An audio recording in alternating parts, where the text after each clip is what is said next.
Hello everyone. In today's video, I'll show you how to backup and restore all configurations from one Issabel 5 server to another server. This method is useful when migrating to new hardware, replacing an old server, creating a disaster recovery server, or moving your complete PBX configuration to another system.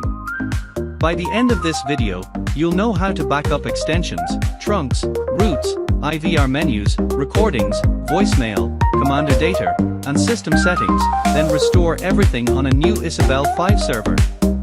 Let's get started.